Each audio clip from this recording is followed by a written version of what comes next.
लेकिन vitamin D का होना लाजमी है क्योंकि विटामिन डी एक नहायत ही अहम विटामिन है और इसकी बदौलत जहां इंसान का जिस्म मजबूत रहता है वहीं कई बीमारियों से भी हम महफूज रहते हैं। ज़्यादातर विटामिन डी की कमी के शिकार अफराद जो है ना वो हाजमे, मौसमी डिप्रेशन, मोटापे, मुदाफ़ाती कमज़ोरी, डिमेंशिया, स्किन और खारिश जैसे अमराज में मुब्तला हो जाते हैं, जबकि इससे डायबिटीज़, दमा और कैंसर जैसे अमराज भी लाहक हो सकते हैं। और विटामिन डी की वाफर मिकदार इंसान के जोड़ों, हड्डियों, मसल्स और बाकी तमाम जिस्म को तवाना और मजबूत रखकर इंसानी सेहत को यकीनी बनाते हैं। ताहम विटामिन डी की कमी कौन सी संगीन बीमारियों की वजह ठहरती है और विटामिन डी की कमी को कैसे हम दूर कर सकते हैं, कौन सी दवाइयाँ हमें खानी चाहिए, कौन सी विटामिन लेनी चाहिए और कौन सी ग़िज़ाएँ लेनी चाहिए, नेचुरल प्रोसेस भी हमारे पास ज़रूरी है कि जनाब कौन कौन से वेजिटेबल से, कौन कौन सी फ्रूट से हमें विटामिन डी मिल सकती है, इस पर आज हम बात करेंगे। हमारे साथ इस वक्त मौजूद हैं डॉक्टर तारिक मियाँ हैं, फैमिली फिजिशियन है और उनके साथ हमें ज्वाइन किया है अरूसा तौसीफ हैं, क्लिनिकल न्यूट्रिशनिस्ट हैं। अरूसा, आपको भी वेलकम कहती हूँ जागो लाहौर में, डॉक्टर साहब आपको भी वेलकम कहती हूँ जागो लाहौर में। सबसे पहले डॉक्टर साहब आपकी तरफ आना चाहूँगी। विटामिन डी की कमी बहुत ज़्यादा सुनने को मिलती है कि ख़ास करके हमारे जो रीजन में लोग रहते हैं, पाकिस्तानी हैं, उनमें विटामिन डी इतनी ज़्यादा कमी का शिकार क्यों होते हैं? जी, बिस्मिल्लाहिर्रहमानिर्रहीम। एक बड़ा अच्छा मौजू आपने चुना। बेसिकली एक दौर था कि विटामिन डी के बारे में किसी को इतना पता भी नहीं था और ना ही कोई इसके बारे में कोई डिस्कशन होती थी और लोग इसी तरह, आप अंदाज़ा करें कि लोग कहते हैं कि चूँकि पाकिस्तान में गर्मी ज़्यादा होती है, सूरज ज़्यादा होता है, तो शायद हमारे यहाँ विटामिन डी की कमी ना हो। लेकिन देखने में आया जब आप टेस्ट कराएं तो आपकी 70-80% जो आबादी है वो डेफिशिएंट है। उसकी रीज़न 2-3 रीज़न ये हैं कि एक तो हमारा जो सन को एक्सपोजर है, कि कुछ लोग जो बाहर निकलते हैं सन स्क्रीन लगा के निकलेंगे या पूरे जिस्म कवर्ड होता है, और अगर घर के अंदर बैठे हुए हैं तो शीशे में से अगर धूप आ रही है तो उसका कोई फ़ायदा नहीं है। सही, ठीक दूसरा ये है कि टाइमली एक्सपोजर जो वो 10 बजे से लेकर 2 बजे का टाइम है, ये बहुत अच्छा है विटामिन डी बनाने के लिए, क्योंकि सूरज की जब शुआएं पड़ती हैं जिल्द के अंदर तो जिल्द के अंदर विटामिन डी हमारा बनना शुरू हो जाता है। अच्छा, उसके लिए ना एक्सपोजर बहुत ज़्यादा ज़रूरी है। एक सफिशेंट मिकदार कम से कम आधा घंटा जो है ना वो एक्सपोजर रहेगा तो आपका विटामिन डी काफ़ी बनना शुरू होगा। लेकिन हमारे यहाँ चूँकि डार्क जो कलर्ड लोग हैं, वो डार्क कलर ऐसे है कि जैसे आपके ऊपर एक पर्दा या कोई चीज़ जो विटामिन डी को नहीं बनने दे। जो फेयर स्किन लोग हैं उनका बड़े जल्दी बनता है। अच्छा, ठीक है, मतलब ये भी एक है, ये भी एक। अच्छा, उसके बाद ये देखा गया कि जब इसके बारे में डिस्कशन हुई, रिसर्च हुई, फिर पता चला कि विटामिन डी तो हेड टू टो जिस्म का कोई हिस्सा नहीं है जहाँ पे इसका रोल ना हो। ठीक है जी, पर्टिकुलरली जो मसल्स हैं और बोन्स हैं उसमें तो डेफिनेटली इसका रोल बहुत ज़्यादा है। लेकिन उसके अलावा आप अंदाज़ा करें कि अब पता चला है कि इवन जो ब्रेन के ऊपर जो डिप्रेशन है, जो नींद ना प्रॉपर आना, और इसी तरह दिल के ऊपर इसके बड़े मसल्स के ऊपर बड़े पॉजिटिव इफेक्ट हैं। फिर ये है कि आपका डायबिटीज़, अगर आप डेफिशिएंट हैं विटामिन डी में तो आपको डायबिटीज़ होने के चांस बढ़ जाते हैं। इसी तरह इनफर्टिलिटी में जो ख़वातीन में, उसमें इसका बहुत बड़ा रोल है। तो इसका अच्छा, फिर कैंसर प्रिवेंशन में कैंसर सेल्स को ये ग्रो नहीं होने देता, ठीक है, अगर सफिशेंट इसकी मिकदार मौजूद है। इसी तरह बाकी सारी चीज़ों के ऊपर इसका बड़ा हेल्दी इफेक्ट है। अच्छा, इसकी सफिशिएंट कितनी होनी चाहिए, मिकदार कितनी होनी चाहिए हमारी बॉडी में कि अगर हम टेस्ट कराएं और उतना अगर निकले तो हम कहें कि अच्छा ठीक है ये नॉर्मल है? आपका 20-30 से ज़्यादा होना चाहिए और 100 से ऊपर नहीं जाना चाहिए। इस रेंज में आपका रहना चाहिए। लेकिन अक्सर देखा है कि बेशुमार लोग जिनका चेक कराया, किसी का 5, किसी का 15, जो अपेरेंटली बड़े हेल्दी लुकिंग थे, लेकिन ये था कि आप अंदाज़ा करें, बीइंग ए डॉक्टर, मेरी उंगलियों में पेन और स्वेलिंग होनी शुरू होगी। समझ ना आया, मैं परेशान था कि कहीं ये रूमेटॉइड आर्थराइटिस तो नहीं है, जो गठिया जिसको, बिल्कुल वही शक्ल बन गई। अच्छा, मैं जब हमने कोई 4-5 साल पहले इसके ऊपर कंटिन्यूइंग मेडिकल एजुकेशन का एक प्रोग्राम कराया, तो फिर जाके पता चला, तो मैंने जब टेस्ट कराया तो आप अंदाज़ा करें कि इट वाज जस्ट 5। ठीक है, उसके बाद मैंने काफ़ी पेशेंट्स के जब टेस्ट कराने शुरू किए तो बेशुमार लोग जो थे उनका विटामिन डी लेवल बहुत कम था। तो इसलिए मैं ये कहूँगा कि जितने भी लोग हैं पाकिस्तानी, एक तो ये है कि थोड़ा सा बाजू ऊपर करके और बाहर सन एक्सपोजर जो है ना वो बड़ा ज़रूरी है एक तो वो, लेकिन ये है कि इसके और उसके अलावा ऐसी डाइट वो तो हम रुसा से पूछेंगे, लेकिन मसला ये डॉक्टर साहब हम सन एक्सपोजर लेते नहीं है ना, हम सर्दियों में भी नहीं बैठते सूरज के आगे, बहुत कम बैठते हैं। एक तो सूरज निकलता नहीं है जल्दी, दूसरा ये कि गर्मियों में भी नहीं हम बैठते कि हम काले हो जाएंगे, ये भी हमारा मसला है। कोई एक थोड़ी मसला है हमारा, बेतहाशा मसाइल हमें दरपेश होते हैं कि हमने ये नहीं करना, ये नहीं करना। अच्छा रुसा, डाइट में कौन कौन सी चीज़ें हम ले सकते हैं जिसकी वजह से हमें नेचुरली जो है विटामिन डी मिलेगा? अच्छा, विटामिन डी का जो प्राइमरी सोर्स है, जैसे कि डॉक्टर साहब ने बताया कि सन एक्सपोजर ही है, धूप है। और ज़्यादातर होता क्या है कि गर्मियों में ज़्यादातर हम लोग में फ्लू वगैरह काफ़ी कॉमन होता है। उसका एक मेजर रीज़न ये भी होती है कि विटामिन डी जो है आपके इम्यून सिस्टम्स को, इम्यून रिस्पॉन्सेज को भी रेगुलेट करती है। जब हमारा एक्सपोजर नहीं होगा तो हमें विटामिन डी की डेफिशिएंसी होना स्टार्ट हो जाती है। अब अगर हम सोर्सेज की बात करें, डाइटरी सोर्सेज की बात करें, तो विटामिन डी की 2 टाइप्स होती हैं, D2 होती है, D3 होती है। अब D2 जो है वो आपको प्लांट सोर्स से मिलेगी, D3 जो है जो कि नॉर्मली हमारे अंदर प्रोड्यूस होती है वो D3 की टाइप होती है, ठीक है, जो कि आपको एनिमल सोर्सेज से मिलेगी। जैसे कि ज़्यादातर जो पाई जाती है वो सी फूड में होती है, जैसे जब हम फिश लेते हैं तो उसकी स्किन में होती है। और अक्सर ये होता है कि हम खाते हैं उसी चीज़ को हम साइड पे ले देते हैं, हम उसको नहीं खाते, लेकिन उसी में ही विटामिन D3 जो है सबसे ज़्यादा पाई जाती है। इसके अलावा अगर आप एग्स की बात करो तो डेली बेसिस पे अगर आप 2 अंडे लेते हो तो आपकी 82% रिक्वायरमेंट जो होती है विटामिन D3 की वो वहीं से ही कंप्लीट हो जाती है, फुलफिल हो जाती है। और लेकिन होल एग हमें खाना है ना, होल ये नहीं है कि वाइट हमने अलग कर दिया और नहीं, क्योंकि एग योक के अंदर ही विटामिन D3 होती है और अगर आप वही लेते हो तो 82% रिक्वायरमेंट आपकी वहाँ से फुलफिल हो जाती है।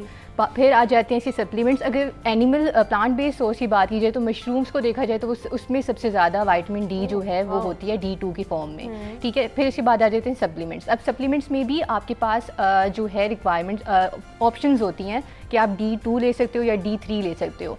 और इसकी ऑप्शन इसलिए होती है कि ज़्यादातर वो लोग जो वीगन होते हैं, जो मीट ईटर्स नहीं होते, वो D2 को ज़्यादा प्रेफरेबल समझते हैं, और जो D3 होती है, जबकि अगर कंपैरेटिवली देखा जाए तो D3 की एब्जॉर्प्शन बॉडी में ज़्यादा बेहतर तरीके से होती है, क्योंकि हम जब सन से लेते हैं तो वो भी D3 ही बनती है। हाँ, तो इसलिए अगर आप D3 लेते हो एनिमल सोर्सेज से, जैसे कि मीट प्रोडक्ट्स हो गए, लिवर हो गया, बीफ हो गया, ठीक है, एनिमल्स में जितनी भी सोर्सेज हैं, चीज़ हो गई, योगर्ट वगैरह हो गई, तो उससे आपको विटामिन D3 जो है वो ज़्यादातर मिलता है। लेकिन कितनी इसकी क्वांटिटी कितनी होनी चाहिए डेली बेसिस पे, हमें कितनी क्वांटिटी मिलेगी? अच्छा, अगर इसकी डेली रिक्वायरमेंट की बात की जाए तो जो 1 साल के बच्चे होते हैं या इन्फेंट्स जो होते हैं, जो न्यू बॉर्न होते हैं, उनमें जो रिक्वायरमेंट होती है वो होती है 400 IU की, मतलब 10 माइक्रोग्राम्स की। अच्छा, ठीक है। और अगर हम 12 मंथ से आगे की बात करते हैं, ओल्डर एडल्ट की बात करते हैं, तो उनमें 15 माइक्रोग्राम्स जो होती है वो डेली की रिक्वायरमेंट होती है, जो कि आप डाइट से भी फुलफिल कर सकते हो, सप्लीमेंट से भी कर सकते हो, लेकिन ज़्यादा प्रेफरेबल जो है वो सनलाइट और डाइट होती है। क्योंकि जब आप सप्लीमेंट्स वगैरह लेते हो तो काफ़ी बार ये होता है कि उसमें भी आपके पास ऑप्शंस होती हैं इंजेक्शंस की, टैबलेट्स की। और अगर आप फॉर एग्जांपल अगर आप सप्लीमेंट्स ले भी रहे हो तो उसका मैकेनिज्म ऐसा होता है कि एक दिन में आपकी सिर्फ 1% जो है एब्जॉर्प्शन होगी जो भी आप सप्लीमेंट ले रहे हो। तो डाइट जो है वो ज़्यादा प्रेफरेबल सोर्स है। ठीक है। अच्छा डॉक्टर साहब, जैसे बात की विटामिन D2 और D3 की, इसमें फ़र्क क्या है और कौन सी ज़्यादा अगर कम हो जाती है तो वो ख़तरनाक साबित हो सकती है? बेसिकली जैसे इन्होंने फरमाया वो ये है कि जो D2 है वो प्लांट सोर्स से ज़्यादा होता है, और जो D3 है एक्चुअल जो हमारे लिए ज़रूरत है वो D3 की है, वो ज़्यादा इफेक्टिव है। और मैं इसके मुतालिक ना एक छोटा सा वाक़या सुनाऊंगा कि वर्ल्ड वार 2 में जब फ्लू बहुत ज़्यादा फैला और उन्होंने क्या किया कि बहुत ज़्यादा पेशेंट इतने ज़्यादा आ गए कि उन्हें जब दाखिल करना बड़ा मुश्किल हो गया। उसमें क्या किया कि उन्होंने जो फौजी अफसरान थे और जो अमीर लोग थे उन्होंने हॉस्पिटल के अंदर जगह दी। अच्छा। और जो बेचारे गरीब थे सिपाही टाइप उन्होंने बाहर ग्राउंड में उनके बेड लगा दिए। अच्छा, उन्होंने देखा कि जिनके बाहर हमने बेड लगाए थे वो जल्दी सेहतयाब हो गए और जिनको उन्होंने VIP रखा अंदर वो जल्दी मर गए। उसमें फिर सर्च हुई कि ये रीज़न क्या है। उसमें देखा गया कि उनमें विटामिन D उनका ज़्यादा बना, उनका लेवल ज़्यादा था और इम्यूनिटी को, और इसी तरह हमने कोविड में देखा रिसेंटली ये है कि जिनको विटामिन D सप्लीमेंट दिए गए वो ज़्यादा बेहतर रिकवर किए, और जिनको हमने नहीं दिए थे वो बड़ी उनमें ज़्यादा मसला बना। तो इसलिए मैं ये समझता हूँ कि इन बीमारियों से बचने के लिए ये इंतहाई ज़रूरी है कि हर एक बंदा, जैसे इन्होंने डाइट वगैरह बताई, लेकिन यह है कि उसके अलावा अब तो यह है कि पहले होता था इंजेक्शन थे, अब तो कैप्सूल फार्म में भी आ गया, टैबलेट फार्म में भी आ गया।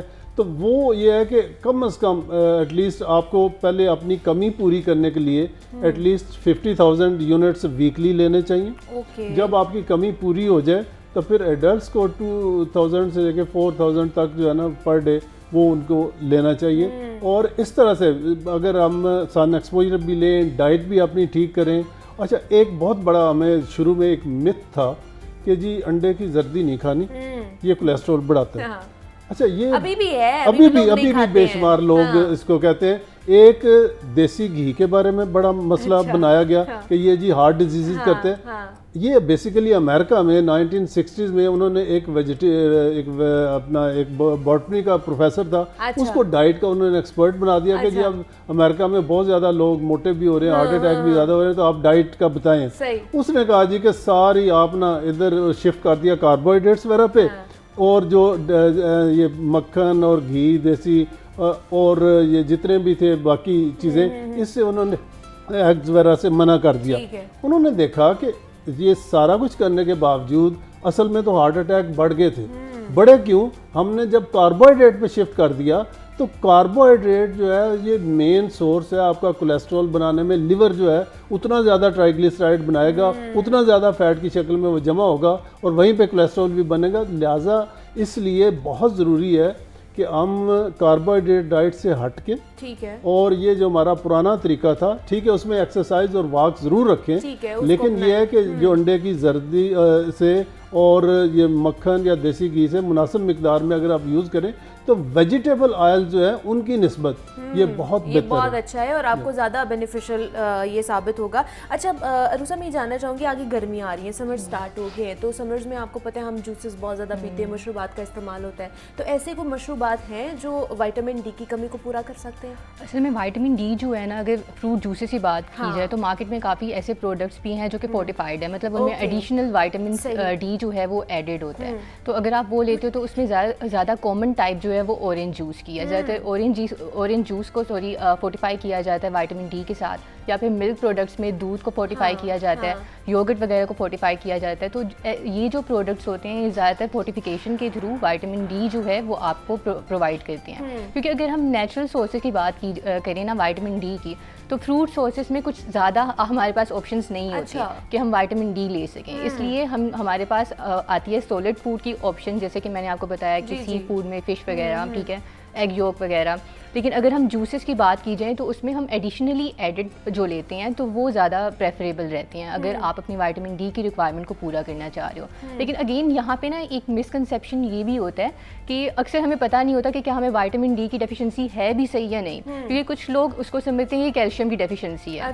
ठीक है, तो कंप्लीट डायग्नोसिस जब तक नहीं होता तो आपको पता नहीं चलेगा कि क्या आपको कैल्शियम की डेफिशिएंसी है या फिर आपको विटामिन डी। उसके लिए ऑब्वियसली डॉक्टर के पास जाना पड़ेगा, टेस्ट कराने पड़ेंगे जो हम कराते हैं, क्योंकि उससे ये होता है कि अक्सर कुछ लोगों को कोई भी बोन इशू होगा तो उनको लगेगा कि कैल्शियम की डेफिशिएंसी है, वो कैल्शियम के सप्लीमेंट्स लेना स्टार्ट कर देंगे। उसमें उसके रिस्पॉन्स में क्या होगा कि कैल्शियम की टॉक्सिसिटी होना स्टार्ट हो जाएगी। ठीक है, विटामिन डी है नहीं, कैल्शियम की एब्जॉर्प्शन भी नहीं होगी। तो जब तक आपको कम्प्लीटली पता नहीं चलता कि क्या आपको कैल्शियम की डेफिशिएंसी है या विटामिन डी की डेफिशिएंसी है, आप खुद से जज नहीं कर सकते हो। हाँ, सिम्टम्स शो होते हैं, जैसे कि फटीग, आपके जिस्म में दर्द होती है, आपके बाल गिरते हैं, ठीक है, इस तरह के कुछ सिम्टम्स होते हैं ये, लेकिन ये अगेन लिंक करते हैं दूसरी डेफिशिएंसीज के साथ भी। तो कंप्लीट डायग्नोसिस होना ज़्यादा इंपॉर्टेंट है। अच्छा डॉक्टर साहब, यही इसी चीज़ को मैं हाईलाइट करूंगी कि क्या अलामात, साइंस एंड सिम्टम्स क्या हो सकती हैं विटामिन डी की कि वो डेफिशिएंसी होती जा रही, तो क्या अर्ली स्टेजेस पे ही आना शुरू हो जाती हैं या कुछ देर बाद आती हैं? इससे पहले मैं इस क्वेश्चन पे आऊँ, मैं एक दो चीज़ें ज़रा क्लियर करना चाहूँगा। एक तो ये है कि हमारे यहाँ लोग क्या करते हैं जी कि वो हड्डियाँ कमज़ोर हैं जी, कैल्शियम लेना शुरू कर दिया, सप्लीमेंट। अच्छा, उसके अलावा जूस, दो चीज़ों के बारे में कहूँगा।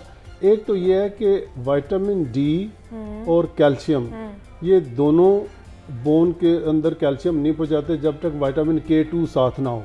उसकी रीज़न ये है कि अगर आप वैसे कैल्शियम लेते जाएंगे तो वो आपकी जो दिल की नालियाँ, कॉरोनरी आर्टरीज़ हैं, वहाँ पे डिपॉजिट होना शुरू हो जाएगा और आपकी नालियाँ सख्त हो जाएंगी।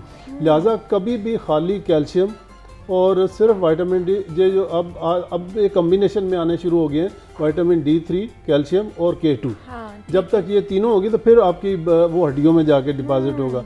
सेकेंडली ये था कि अल्लाह हमारे यहाँ बहुत ज़्यादा ये रिवाज है जी जूस पिए। जी जी डिब्बे का जूस तो वैसे ही खैर ख़राब है, वो ये बेहतर जानती है, लेकिन ये है कि जो दूसरा जूस है, जो फ्रेश जूस है, जो कोई भी अच्छा। जो फ्रेश जूस है, ठीक है, अल्लाह ताला ने फ्रूट बनाया था खाने के लिए, पीने के लिए नहीं बनाया था। ठीक है जी। अब इसमें क्या है कि असल में फ्रूट के साथ फाइबर हमें जाता है अंदर। ठीक है, जब आप जूस बना लेते हैं तो जो कारामद चीज़ है, जो आपके गट के बैक्टीरिया जो जिनके लिए ज़रूरत है, वो हम बाहर फेंक देते हैं और हम टोटल प्योर कार्बोहाइड्रेट्स जो कि आपका फैटी लिवर बना रहा है और बेशुमार आपके टमी के ऊपर चर्बी आ रही है। तो लिहाजा मैं आपके इस प्रोग्राम की वसासत से कि प्लीज़ जूस को छोड़ें, आप फ्रूट लें। देखिए आप एक सेब लेंगे ना तो आपका पेट आप सफिशिएंट हो जाएगा जी, लेकिन जूस बनाएंगे तो कम से कम 4 से 5 सेब जो है ना वो लगेंगे। तो लिहाजा आपने एक तो बहुत गए। बाकी जो आपने कहा कि इसकी डेफिशिएंसी की क्या अलामात हैं, जी जी, एक तो वीकनेस हो जाएगी, ठीक है, चूँकि मसल्स और बोन दोनों ही और हड्डियों में दर्दें, उसके अलावा नींद आपकी मुतासर हो सकती है। अच्छा, ठीक है जी। और जनरलाइज्ड वीकनेस आपको बहुत ज़्यादा होगी। फिर अगर डायबिटीज़ है आपको ऑलरेडी, अगर नहीं है तो आपके चांसेस हैं डायबिटीज़ होने के, अगर डेफिशिएंसी है। और अगर आपकी ऑलरेडी डायबिटीज़ है तो उसका कंट्रोल बेहतर नहीं होगा। इसी तरह देखा गया कि बेशुमार ख़वातीन में उनको इनफर्टिलिटी थी और उनका जब D3 लेवल कराया गया तो वो बहुत कम था, तो उनमें भी बहुत ज़्यादा इसका मसला। और जैसे इन्होंने बताया कि अपने ये बाल गिरने, स्किन वगैरह, ये सारा, तो ये सारी चीज़ें इंडिकेट करती हैं।